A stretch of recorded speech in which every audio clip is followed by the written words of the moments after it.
See all the books behind me? I do. Hey, you're rocking with the best. It's LaDonna Raeh on the LaDonna Raeh Show. And you know, we talk to those content creators from all over the world. But today, it's time to get a little bit serious, okay? There are times when you take a look at the news and you can't believe what the Supreme Court is doing when they roll the clock back. Well, that's why we've got our in-studio guest today so that we can talk about this thing with affirmative action and the Supreme Court justice ruling that happened just last week and how it's going to shake things up. Why not? That's when we introduce our guests, and I'm so excited to have. There you go. Let me introduce him first. I'm so happy to have Mr. Jaime Contreras. Welcome to the LaDonna Raeh Show. Thank you. Thank you for the welcome, LaDonna. It's nice to see you. Always nice to see you. Oh, thank you so much. And the feeling is mutual. So when it comes to, you've been involved historically in education, period. You've been involved in admissions, counseling, and so on. Tell us a little bit about your background when it comes to education. So like many people who fall into, I should say fall, who go into education, I didn't know I was going to get into education. You're educated, so you're thinking, I'm done with that. I'm moving on. The words of a young person always come back and bite you when you're an older person. So I started working as an undergrad. I started college in 1980. Woo! When I went to school, almost 80% of the classmates were not like me. They were Anglo-white. Affirmative action had been around for like about 15, 16 years in the school systems. So I kind of lived the transition. And then in the mid 80s, I got into it as a professional working in admissions. And you name it, LaDonna, I have worked private, community, 4-year, 2-year, vocational in different aspects, but 29, almost 30 years of it was in admissions and scholarships. I worked for 5, 6 universities in admissions and chaired or sat on scholarship committees over 40 easily. So in front of me, a lot of applications from students of varied backgrounds came to me. And one of the things I learned very quickly was I had to become aware of the different paths people were walking and of their awareness and what they knew about what they were getting into. I was fortunate enough for 10 years of that. I also worked for this organization called Early Outreach based at the University of Illinois in Chicago. And that was a grant-based, matched eventually by hard dollars, which is institutional money, by University of Illinois. And I thank them for that. And all our job, my job specifically, was to prepare Latino and African-American students to go to see college as a possibility and a reality, and to get them in and help them stay in. And that I did with a lot of compatriots and patriots. And then I switched sides, and then I went to the other side of the desk, and I actually accepted students in the college. I went back to that. So my view has been from the ground level. I've been involved in a number of initiatives. I've been to Washington.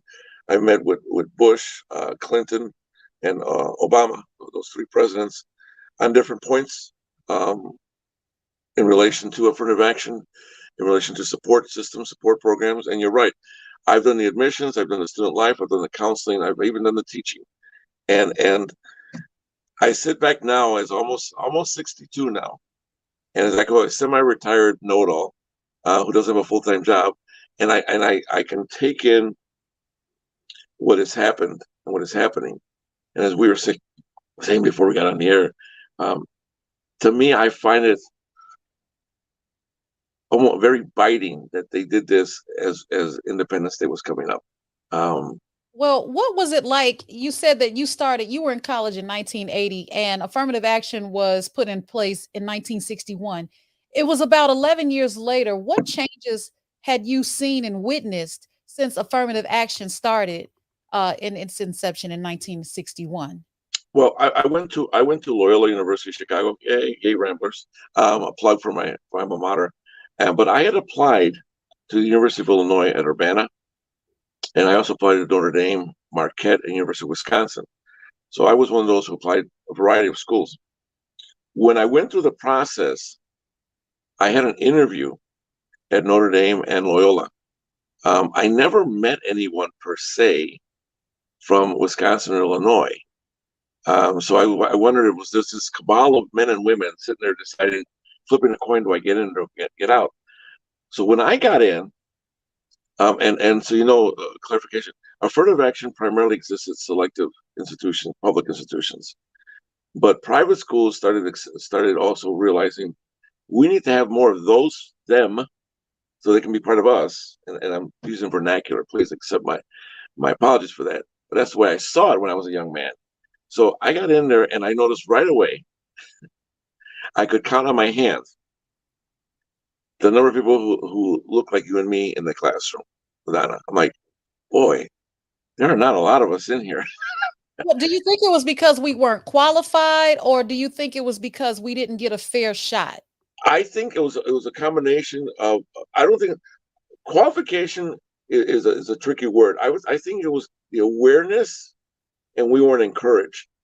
When I worked for University of Early Outreach, one of the things that I found, and you are a shining example of a parent and a professional. I've heard you with your children who tell them possibilities, go for it. But I think you got that from your parents. I've never met your parents, but I've heard a lot of your father. And it's an awareness that has to be instilled in our children. When you walk up and down now, you see a lot more that it's still not all there, LaDonna. I mean, there's still a lot of folks in both of our communities that have to be told college is a reality. It can be achieved. I think at that time, we were still in the awareness. You didn't have a lot of the African American academic, the Latino academic support services, because affirmative action itself was not an open door to get into college. You had to have the skills. You had to have the awareness. You had to find out how you're going to pay for the darn thing.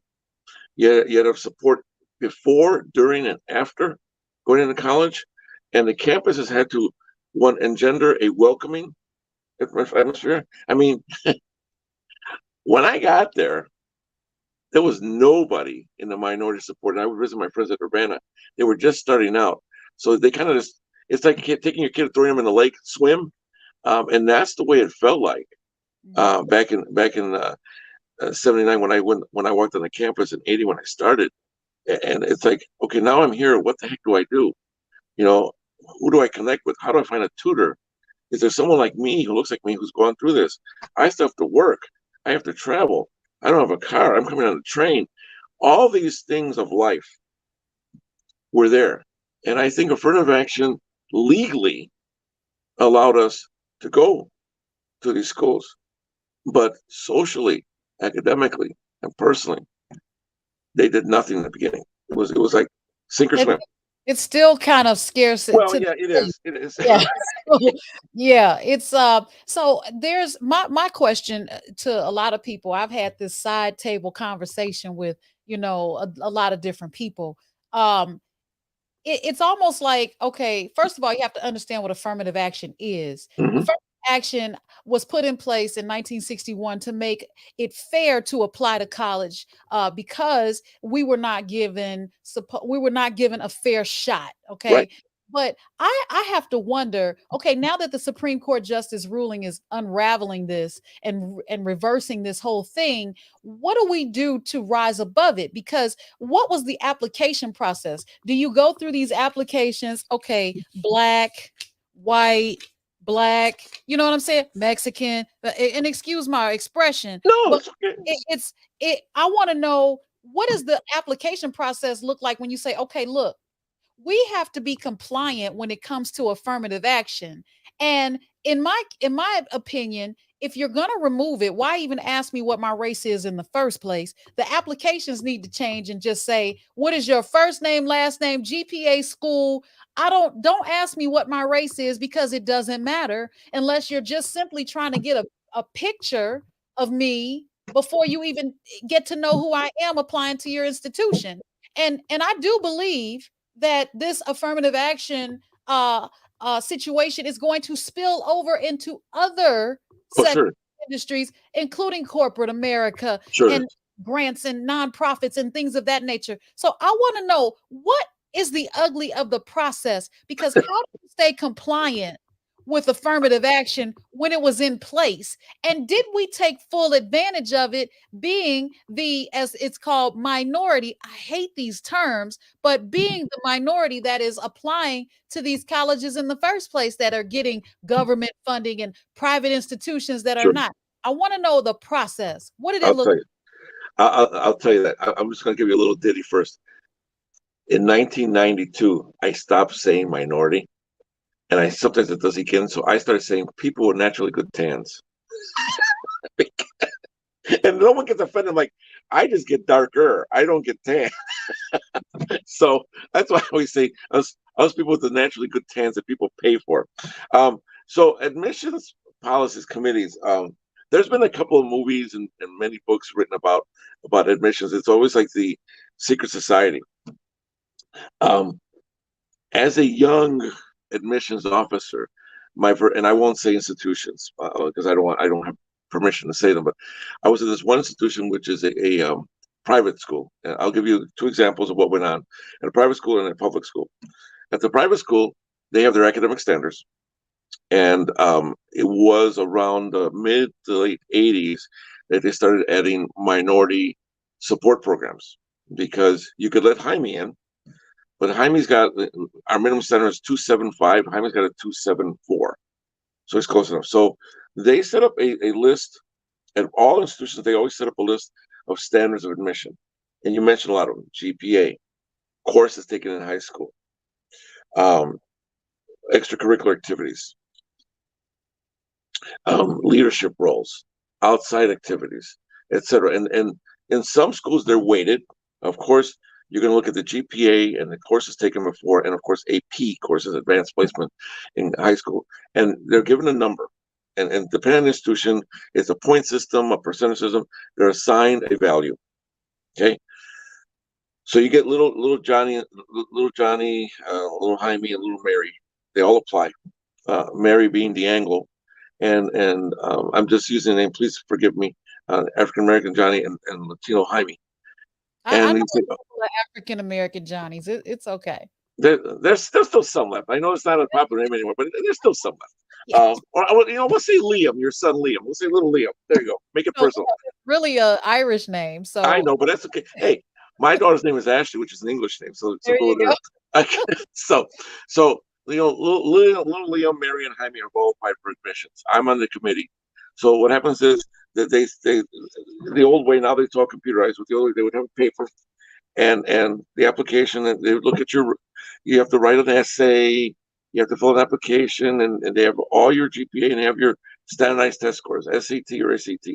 SAT used primarily for engineering and mathematical programs in schools. ACT is the universal one that most colleges do use now, still use, but SAT is always out there, and that's one thing I'll tell you. Up until the 80s and 90s, students were not encouraged at public schools to take both. In many institutions, they would say, well, what do you want to do, little Jaime? Well, I don't know. Take the ACT. SAT, and I couldn't get to a whole thing about standardized testing because I was a proctor for 20 years, and I said it. I went to Princeton, and we rewrote to make it more culturally inclusive. Is that good? You think that's going to change too? Oh yeah. If I have tests, I have ACT test questions from 1980, 90, 2000, 2000, and there's been a progressive change. I would love to get my hands on the new one. And when my granddaughter's now 10 years old, or I have nephews, 14, 15, I'm going to get my hands on one because I want to see what they're asking now. But that's a whole, don't get me started, my friend. That's a whole next show. 3-hour show on testing and uses. But getting back to the committee, so you have your standard, your checklist, and what they, in most cases, they do is they have subcommittees. Two or three admissions people sit there and go, okay, let's talk about these, and it's a round table, and now they do it by electronic, and there's a point system, and you say, okay, well, we're going to push these people forward for admission. Boom, boom, boom, boom, boom, boom. Some are easy. 4.2, because they have a lot of advanced placement courses, so you get above the 4.0. 4.2, oh, Liam's getting in. The kid's taking 6 advanced placement courses. He's fun. He's done. He's in. Mary gets in. She's at 3.5, and she's involved in this. She was in this organization. She volunteers at her church. Boom. And then they look at Jaime. Jaime's like, and this is not reflective of Latinos, but I'm just using myself as an example. Our minimum is 2.75. He's at 2.74. But he went to a very good school, so let's bump that up. And goes, his father went here. We'll use that in there. So what happens is they have the number, and then they have what I call performance or relationship. And there's a new documentary, Varsity Blue Operation, I think it's called. It talks about people who donate. And you remember the case that a couple of years back where that one movie star and her husband fixed it so they can get their daughter into a selective school. Those are things that we call, they're not admissions criteria, but they were sadly, they were taken into consideration back in the day. Well, who do you know? Oh, you contributed this. Oh, the hall's named after your grandfather. So, and some admissions people are going to get mad at me for saying that, but it did happen. It did happen. And it doesn't happen now because it's been opened up. And as I said in the beginning of our conversation, we have learned things along the way that were wrong and right about affirmative action. Some were brought on by those opposed, and some by going through the system or in support of it. It's like when you organize any standard, LaDonna, it's not perfect until it's a car. You take the car off for a test ride. Well, it hugs the curb here. Oh, it doesn't accelerate as quick. You have to find the best fit. And affirmative action was that way. At public schools, it's a little different because private schools, they can have classes of maybe 300 to 2,000.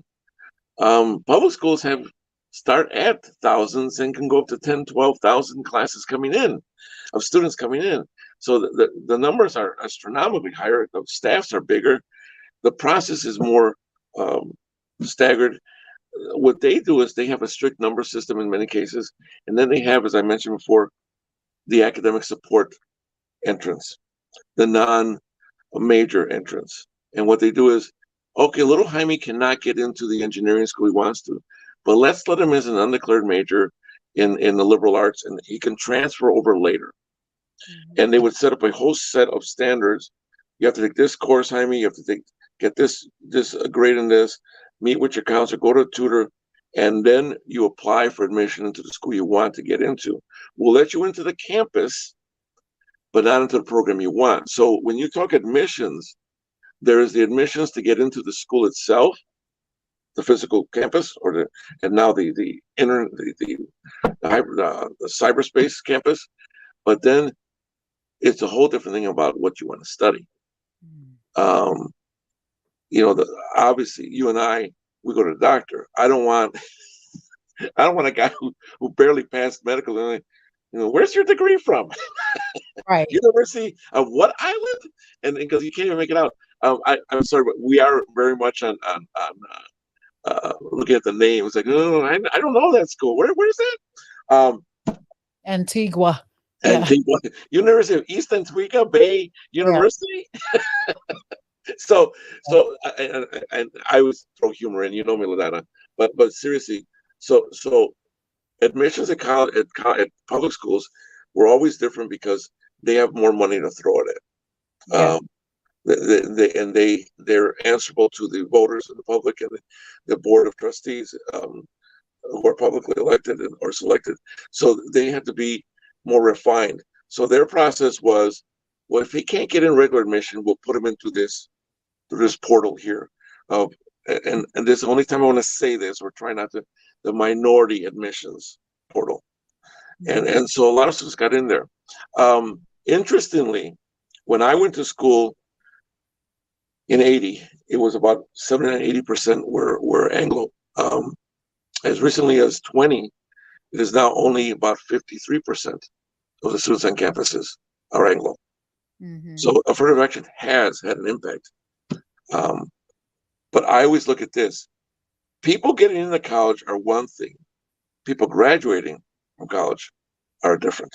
Ooh, and the drone plays at that point because there's a high dropout rate, and there's Yes, there is. another thing. So you guys are watching the LaDonna Raeh Show. I'm LaDonna Raeh, your host, and we have our special guest Jaime Contreras, who is in the admissions counseling sector. Always, okay.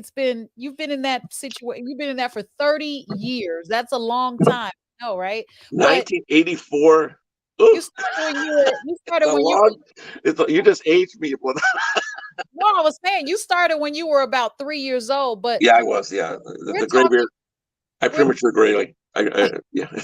talking about affirmative action and what is to expect, or what is to come, I should say, with the Supreme Court justice ruling just last week when they rolled it back and said, no more affirmative action. But listening to you and the process makes it sound like a daunting task. Like, how can you possibly manage that with so many applicants? Some people just don't get a fair chance because you just can't get to them because of all of the red tape. It Well, seems like it's overwhelming in the first place. So were we fully taking advantage of it? Because you mentioned something. You said affirmative action has helped raise those numbers in the attendance situation at the universities. But I also think that those that have graduated come back to the community and talked about the success of attending school. And now people or students, young people, need to see what they want to be. If you only see teachers and you don't want to be a teacher, I'm not very encouraged to go that path, because once upon a time, schools, and I think they still do, they teach us to go into blue collar jobs. They teach us, and if you go in the city of Chicago, they teach you to go to prison. I'm not going to get on with that. But if that's you another show itself. a whole nother show, okay, the school to prison pipeline. But if you're starting to see these success stories, like I give a big shout out to Dr. Pierre Johnson and Yes, his crew. He was 35 when I met him. He was already a board certified OBGYN, and he was a robotic surgeon. He still is very successful, and he dresses like everyday Joes. Gold chains, hats, caps. He's like, he wears his Timberlands, he drives his Tesla, but he is a success story that young people can relate to. So when they see that and they go, man, I don't have to sell, you know what, to get, you know what, I can actually be successful and not have to watch my back. So when you see what you want to be, it encourages you to say, hey, I want that life. I want to attend college. I want to learn some things. So I think affirmative action may have had the opportunity to bring people in the first place, but now that it's been eradicated, if you will, how can we overcome and still take advantage of college admissions and college acceptance now that this change has happened? well, people remember this. People are very tactile and sensory driven. What you said is right on, gospel truth, because you can show pictures of people on campus. And by the way, I'm about to, you probably know this already. Up until recently, most of those college catalogs that would show people doing this, actors, not real Yeah. students, professors, actors, not real professors. It has changed now, but there's still. I look at campuses. I've been to a lot of. I've been to easily close to 300 college campuses, and I've lost count of high schools. So one of the things that programs like I mentioned before, the Upward Bound, the Early Outreach, all these have done is we took students to campus. We had them meet current students. We have them meet graduates. They just had the NASCAR race here, and one of the things that the NASCAR drivers did is they took a driver who was African American. He went into the community in the South Side, and people said, "You drive a sports car?" He goes, "Yes, I do." He's also an educated man, but but that had I talked to friends who met him. That had an impact on some of these students. Like now, I'm not advocating that everyone becomes a NASCAR driver, please. But what they did is an age-old proven method. And what you said, you meet someone who's gone through it. Mhm. Back in World War II, after the service, those Tuskegee Airmen went tours around the country, and people got into.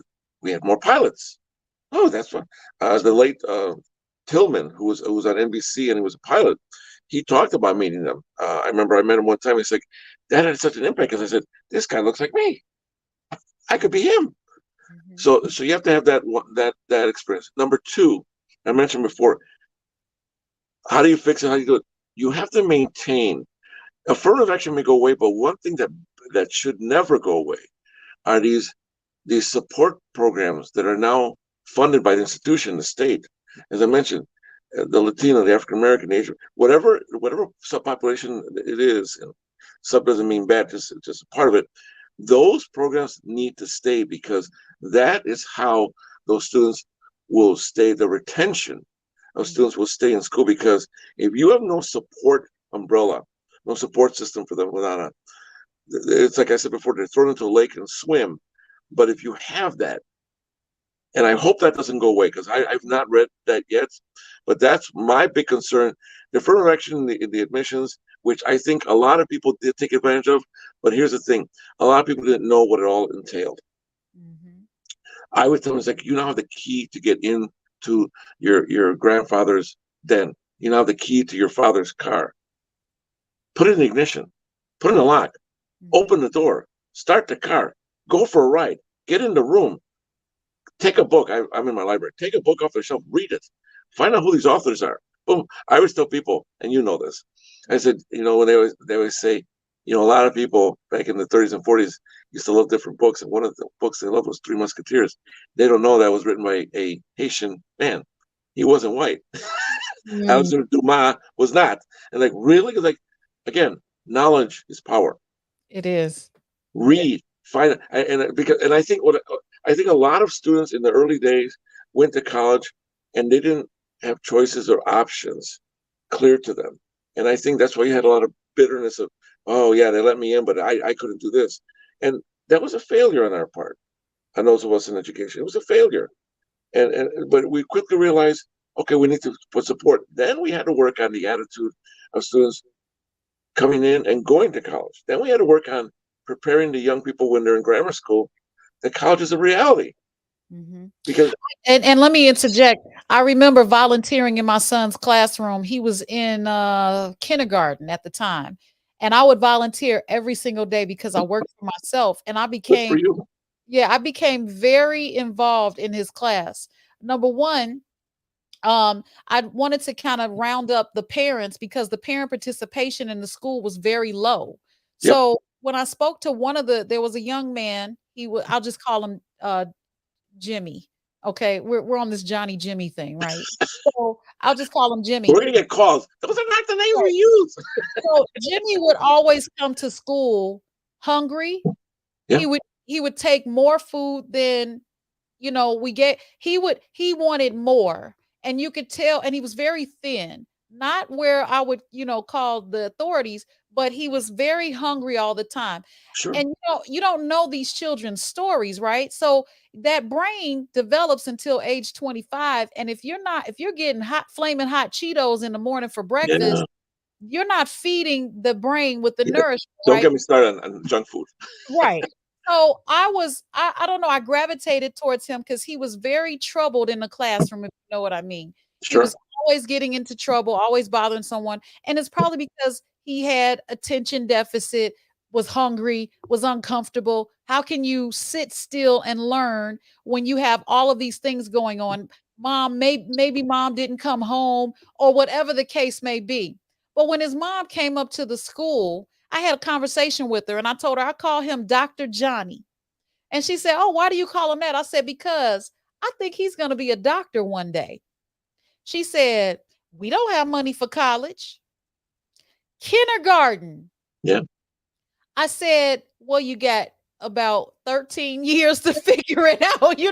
It's like that find it. mentality, right? That mentality right there says that, like you mentioned, my father's car, put the key in the ignition. But if your father didn't have a car, you don't know where to start. Right. And what if you're that father without a car? you don't really think to have these conversations about putting your seatbelt on, putting the key in the ignition, because you didn't go through the process. It wasn't your reality. It It wasn't your wasn't world. your reality. Yeah, You teach your children what your reality is, which can really mess up a lot of kids' lives because there's more out there than what's on your front stoop. You know what I sure. mean? So I'll never forget little Johnny for the rest of I wonder where he is to this day, but it was very heart wrenching to hear his mother just kind of negate the idea of going to higher education. And what a parent tells a child and what those older people around a child tell them will impact on their choices. Instead of seeing this, they see this, Yep. or sometimes this. Mhm. And you and I worked at a school together, and some of those people, adults who came in, because most of them were adults, they would say, "Well, I just want this." I said, "Never say just." Well, they were all adults. They were There was a couple of high straight from school high school. There was a couple straight, one graduates. or two. There was a, but you're right. But I would say 99.999% were over 21 and Yeah. over through their 60s. But they too, if you listen to them, they too had a limited vision. Some of them, yeah, even that, even smaller than that. Well, I just wanted this. Why do I want to?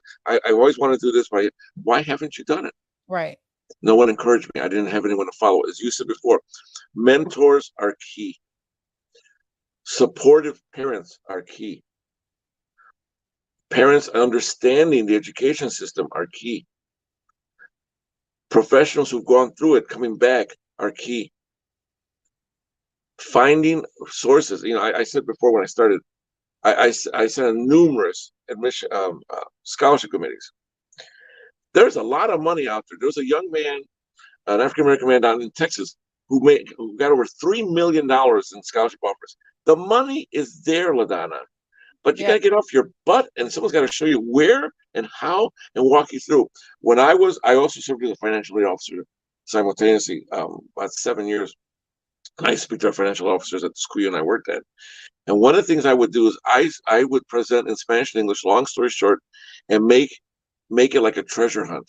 And I would tell parents, your job, your son and daughter are going to go to school and learn.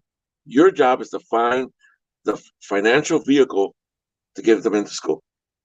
That's too overwhelming. That's over. And they go, what? Right. Yeah. Too much. But they have to. They need help. I remember when there was a scholarship when my son was about to go to college, for people was it boys that were 6 feet tall or taller? There probably was. It was like you better apply for that. You know what I mean? They're out there. There's so many scholarships out there for people to go to college and that don't even get touched by our communities. A lot of money goes back. I don't have freedom to say names, but there's these two large corporations. One is African American owned, run, and still managed here in Chicago, which gives away millions every year. But sometimes it's not used. And oh, I can't apply for that. I got to write an essay. I got to go to an interview. I got to do a video. Yes, it's called investing in yourself. And that's the other thing too is you answer what we can do. One of the things, if affirmative action is truly going away, and I think there's going to be a challenge to it, but if it's going away, then it behooves us. Both yours and my cultures have had to deal with operating under the fire, under the cannon fire. You find a way. The way that I say is you build strong. It just sounds like I sound like a politician. You build strong communities of hope. I'll say, of opportunity, of empowerment, of encouragement. I love the way, and I'm gonna embarrass you. I love the way you talk to your two younger sons. And I know you have your two older sons, but I had the privilege of working with you for a year. I heard you say, "Well, that's unacceptable. You have to do this. Find it within yourself." You give words of hope and empowerment to them. Now they'll give you the look like and punishment. Yeah, well, there's always discipline and punishment. Corporal. I know it's not a popular thing, but I would say discipline. But I know what you mean. And someone goes, okay, you didn't do this, so we're not doing that. We're not going out to eat here because I just got to know that you didn't do your homework. Or and you mentioned little Johnny before. I'll just say this: the future with affirmative action being effective now, the future, a lot of preparation for our children. We don't need the colleges and universities. Making sure they eat well, making sure they sleep, making sure they're accurate. When you stare at these screens, I tell you, I still read 30, 35 books a year. The printed word is not dead. And even if you have a little electronic one, I don't care how you read it. Read. Reading experience. Behind me, I've read close to 1,500 books in my life, LaDonna. Mm-hmm. And from different authors, different topics. Read. It's a lost art. The last thing I'll say is give your children hope. We have one mutual student that we know, and you know who I'm talking about. We just had a child, no father, and loves that child, puts the pictures on there, and it's cute as a button. But I worry about that child. Yeah. Because she has no hope in her life. And you know what I'm talking about. And she's she was always pregnant, but she never was, and she finally was. Mm-hmm. And I worry about that child because it's like that poor woman deals with depression and low self-esteem. That's gonna be passed on to that child. But well, what it also can do, because I don't know. No, I want to hear your opinion. I hope to, but I'm concerned. It can also put a fire under her, you know what? True. And say, I can't do this shenanigans anymore. No. It could be that mind shift. A child really changes you. I remember having my son at age 16. I was 16 years old. And I didn't talk about it much. You know, I just kind of pretended like it didn't happen. But then I realized that's my narrative. It happened. Yeah. When I had my son at 16, I remember looking at the four walls and looking at him and deciding, what kind of mother am I going to be? Exactly. I remember having that conversation with myself. And the conclusion that I came up with was I wanted to be a loving, stern, not too firm mother that gives a plan of action, an open door policy, and no abuse, because the ways of the 70s was abuse. And I didn't want to pass that on. I wanted my son to feel like he could talk to me about anything. And he was just a little tiny baby, you know, and I stuck with that. That was my mission statement.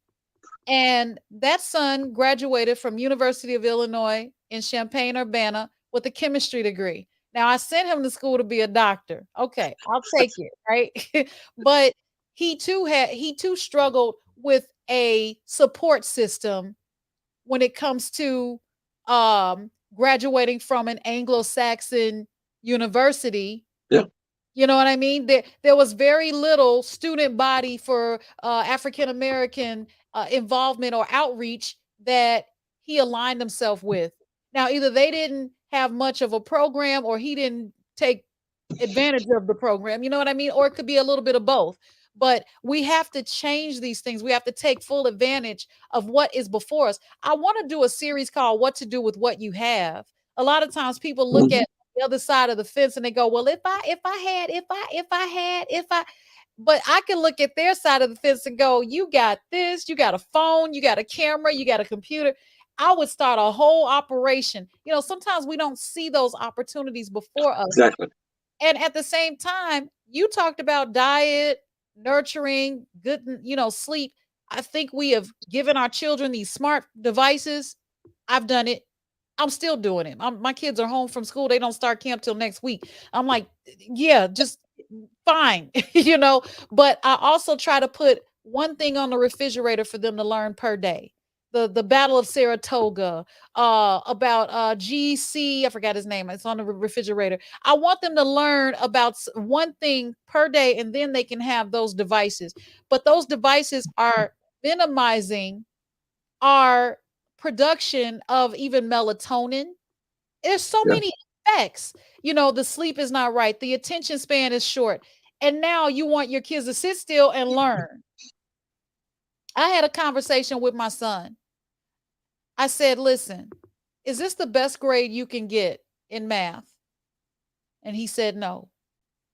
I said, how important are those grades in school? He said, very important. I said, no, they're not. They're not important at all. See, that game that you play, where you have to level up, this is also a game. And you have to level up in order to win the prize. I need you. You're not defined by your grades because I know how smart you are.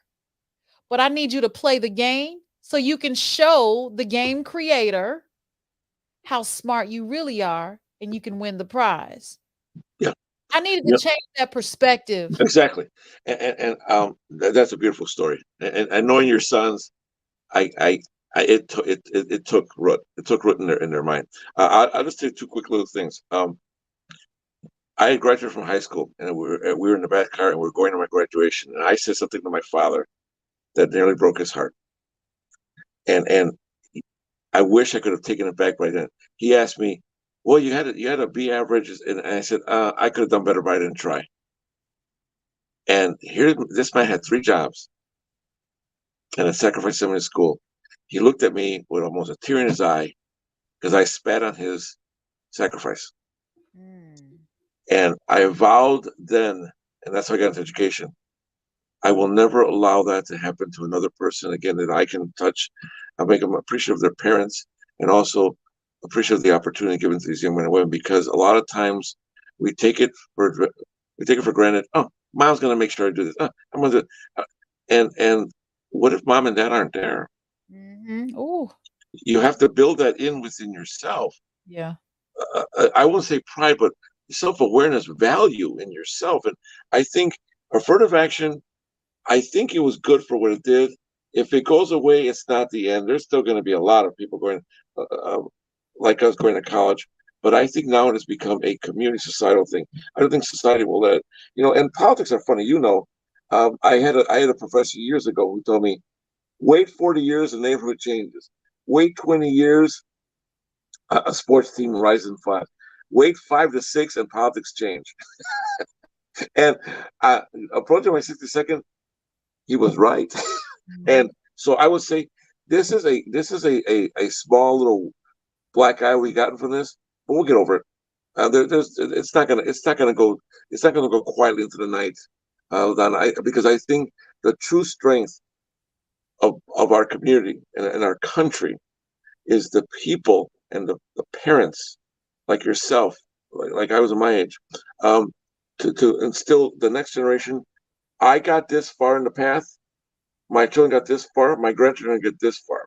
Yeah. My daughter just started her PhD program at Northwestern University, and yay! Shout out to Northwestern, fine institution. She brought her 2 daughters along, and so my wife and I spent 2 weeks with them. We took them and my son also and his girlfriend. We took them to the museum. But one of the things I did, and this goes right back to affirmative action, what you said, when I was going to the museum, you read the placards, and we went on Juneteenth. So there was a lot of big focus, as it should have been, on African American, and I met this one family there, and she was a proud grandma. She had 4 kids and her 9, 10 grandchildren, one great grandchild, and she was going around telling. And she and I both stopped in the little part where it goes to the slave ship. They recreated the hold for the Middle Passage, and we both stopped and we stared at each other and stared at the pictures, horrible pictures, but truth. And she says to me, "We can never let that kind of abuse ever happen." And I'm not just talking physical, she said, but mental, spiritual, social, ever again. And I said, "Amen, sister." And 2 strangers, we hugged each other.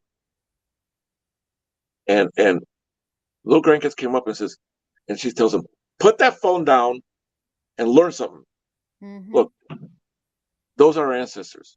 Look what they were reduced to, but look what we've become. And I was listening to her. She threaded it together because she owns 2 businesses. Mm-hmm. And goes, and your father is a doctor. And it's like, look what we become. The material is there. And I just sat there and listened to her, and I said, "Go, girl." Because that's what you need to remind. I mean, you look at history. I always tell people, it's not all pretty. You and I have talked about it. It's not all pretty. It's not. But learn from it. Don't deny it. Well, Because there's a generation of people that don't believe that there's anything more to fight for.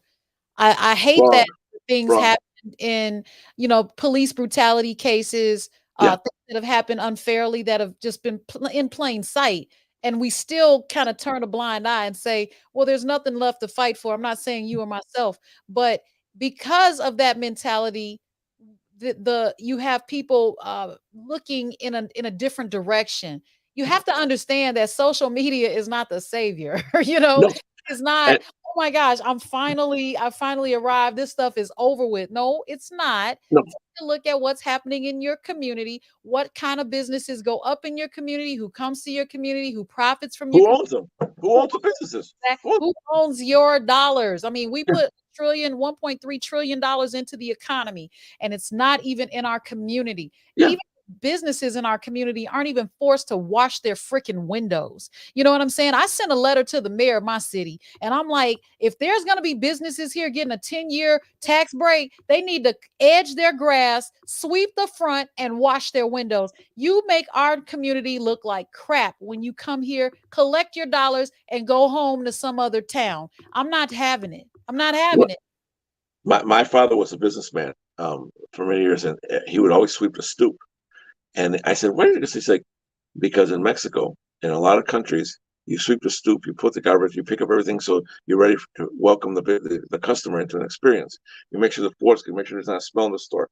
Always focus on impression, and it's curbside appeal. You and I are like, I'm not going to go to a store that's all smelling dirty. I ain't going in there. I'm not giving my hard-earned money. People I'm still going to go go in this. there. Yeah, People exactly. still Like, go in there. how, That's the problem. They feel like these, or as they say, these ninjas don't care. I don't like that mentality. it's Yes, entitlement. It's entitlement and laziness. And I'll tell you what, you and I are not culpable, but society allowed this affirmative action judgment to happen yep. by not voting, by not saying, by not staying active, by not whatever it is. There's so many things that I'm not culpable for the decision they made, but I'm responsible for creating the culture that allowed that to happen. Yeah. Because we all get, oh, I'm tired. Oh, I don't want to do that. I mean, I vote every time there's an election. I vote. Yeah. It's raining. I'm like, ugh. And I remember people died for this. I gotta go. I What got about the ones that don't vote? But that's a whole nother story. yes, another story. You and I. So you know what I love about you, and I forgot to use my little because you're much younger than I am. My little sister. You and I have had so many in my office conversations, and I remember thinking, what are you guys talking about? Everything. Everything. Like, You know, yeah. if you want, we talked about affirmative action, but we got into a lot of things. But I'll tell you this. I'll leave this note here. I said in the beginning, if we can take some lessons from this, remember to keep valuing truth, accessibility, acceptance, awareness, and perception, and give your children opportunity. Because if it's not coming from the man, then you create the opportunity for them, because it's there. There's a funny little story. It got lost. I believe Tennessee State, which is an HBCU, historical black college university, is going to go into ice hockey. Now that means they're going to have to let. I'm sure some Anglo men are going to want to play there, but I find that hilarious. I'm like, an ice hockey team at an HBCU school. It could be an all African American, but I'm sure there's going to be a non-African American who wants to go to school there Or to play hockey. it might spark the interest of African Americans to play hockey. That's what they're hoping, because they're saying. There's been some. The great Fergie Jenkins, who was a Cub player, he was a hockey player. He's from Canada, and I have his book behind me, his biography. He Yeah. talked about it. He says, and there have been African Americans who played hockey. He says this back in the '60s. He says, like, there's no reason that anyone can't learn how to skate and play hockey, but it's just it's expensive. But there's ways around it. So yes, affirmative action is being struck down in schools, and you're right, it may spill over, and that's a whole other show. But then you have a Tennessee State who's breaking the mold and doing this, and you have people who are still succeeding. So we're not going to go back to 1958, and I just use that as a year. It's 2024 in 6 months, and we have to be ready to meet the new day. And if anything, this will be a lesson for our generation and younger generations to remember. It's like, look, it can still happen. they can still remind you, you're not as important. We don't value you, but we do. We are valuable. We do matter. And I would say, well, don't take a lesson in negativity. And you said it before. Look at the opportunities, the possibilities. So All right. All right. Well, you know what? This has been an amazing journey with you. I want to really thank you, our special guest, for being on the show and giving your insight. I know there's more to come. oh, there's a lot more. Yeah, I'm like part 1, 2, 3, 50, you know what I mean? So I just want to say thank you so much and that we really appreciate you being on the show. Thank you. And LaDonna, thank you for what you do. And I'll give you this applause. Thank you for what you do. And you stay focused on it. I'm so proud of you. I always say, that's LaDonna. Look at LaDonna. She's everywhere. Hey, Do you remember the old cartoon Savoir Faire is everywhere? And I would say LaDonna Raeh is everywhere. right. Well, we're working on it. Okay. Listen, give my best to your father. Because your dad's cool father, and to your mom, and to your of course to your sons. Yes. And remind them every day that you are a blessing to them and they are a blessing to you.